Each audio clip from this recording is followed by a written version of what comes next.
The Bullitt Center is an office commercial building that was constructed and designed by the Miller-Hull Partnership. The building has 52,000 square feet of commercial space for offices, with a total of a 6-story. The construction started in 2011, and it was opened in April 2013. The mission of the Bullitt Foundation and its Miller-Hull Partnership was to design a building that could be used for a wide variety of clients and last 250 years with renewable resources providing energy. Please join us. During the following presentation, we'll be covering the area climate, materials used, and major systems such as lighting, mechanical, plumbing, and electrical. Find out what makes the Bullitt Center a living laboratory of environmental awareness and show that it is possible to achieve sustainability in modern construction. The Bullitt Center sits in King County, in Seattle, Washington. The climate on the northwest coast is classified as Climate Region 6. On average, Seattle will only see 2 days a year with temperatures reaching the 90s. Climate Region 6 is heating load dominant with 4,798 annual heating degree days, compared to 645 annual cooling degree days. The climactic design priorities for this region are to keep the heat in and the cold temperatures out, let winter sun in, mostly diffuse sun because of the clouds, and protect from cold winter winds. The construction of the building uses the weather of Seattle to its advantage. Although the area is known for its rainy days, Seattle still has 152 sunny days throughout the year and is enough for the photovoltaic panels to provide electricity for the building. The Bullitt Center responds to climate implementing a clever window design that is appropriate for the region. The windows are triple panes and can be pushed straight out to allow air circulation all around and let cool air in during the summer. The designers used a combination of concrete, timber, and steel for the structure of the building. Starting with the foundation, concrete was used as the base for the office building. Notably, concrete is one of the highest carbon emitters throughout construction.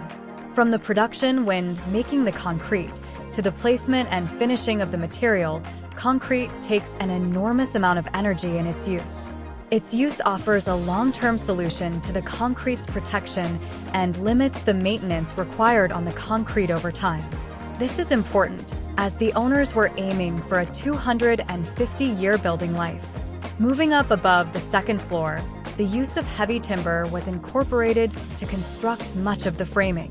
The beams are 6 inches by 14 inch and the beams are 10 in by 10 inch. Both structural members take on a design encompassing smaller planks which are glued together. This process reduces the need for larger timber from old-growth forests. These old-growth forests in the greater Seattle area are some of the last of their kind in the world and act as a large carbon sink. The ancient trees absorb carbon, which is stored for hundreds, if not thousands of years in their trunks. The use of glued lamination for structural heavy timber in construction is essential for preserving these forests.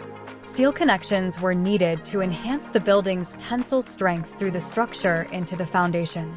The steel core with its cross-tension members were designed to not only improve the seismic resistance, but act as a passive fire resistant.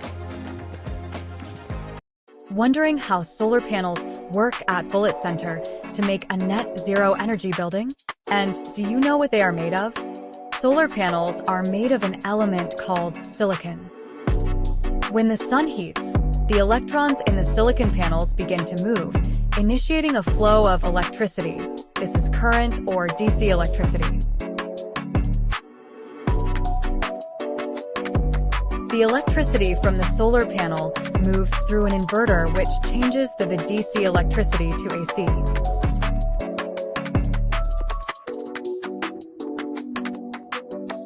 The Bullitt Center has 575 solar panels on the roof, creating a 14,000 square foot array to generate electricity. The panels are sensitive to the amount of daylight they receive, meaning that production values are closely related to solar intensity and sky conditions. In the summer, The Bullitt Center will produce vastly more electricity than it uses, and in the winter it will produce less. Normally, panels are set to face south, at the angle of the latitude, so that they can collect sun in the winter. The Bullitt Center will be able to operate at an EUI of 16. With such a small EUI, the 14,000 square foot rooftop array can provide for all the electrical needs of the building and make the building net zero energy. The Bullitt Center uses complex water systems to use 100% rainwater. As it rains a lot in Seattle, the Bullitt Foundation developed a rainwater collection system. This system collects water from the roof and transports it to a 56,000-gallon concrete cistern in the basement of the building. Water is filtered using UV light disinfection, as well as chlorination. This water is then used for drinking, hygiene, and cleaning throughout the building. Gray water is treated and reused in the vacuum flush toilet system. Excess gray water is returned to the soil to help recharge the aquifer. The gray water system goes as follows. Water used in sinks, showers, and dishwashers throughout the building drained to a 550-gallon tank in the basement prior to treatment. Treatment for gray water involves a 3-stage filtration process, followed by a 2-stage UV light disinfection process. Around 0.4 gallons of this filtered gray water is used per flush in the vacuum toilet system throughout the building. The heart of the Bullitt Center HVAC system is a ground source heat pump that has a series of 26 geothermal wells that are 400 feet deep. As the water and glycol mixture travels underground through the wells, it quickly cools to 53 degrees, which makes it easier for the system to regulate the temperature inside of the building.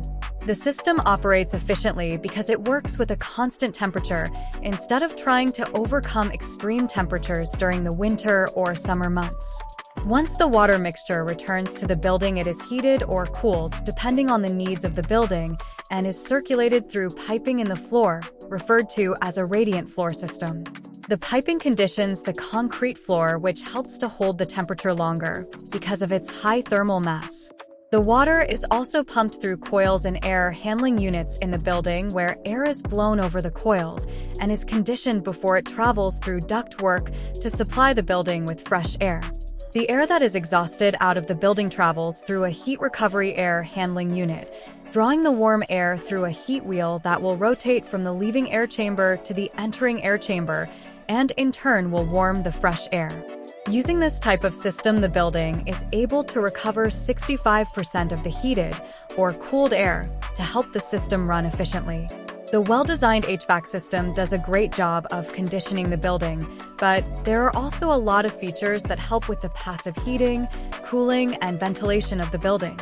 All of the systems working together in the Bullitt Center help to make the building one of the most efficient office buildings in the world. A typical building in this climate would use 20 to 40 kBEU per square foot, but the building operates at a low 12 kBEU per square foot, which is below the target of 16 kBTU the building was designed for. The Bullitt Center has been deemed a giant science experience because there have been a few changes made since its completion to allow for a more user-friendly building. Designers are using it as a learning experience to help design future projects. The structure and the main renewable energy components have remained intact and are proving to work efficiently. At the same time, the project acts as a catalyst for regulatory change, allowing the use of rainwater for potable water in urban areas.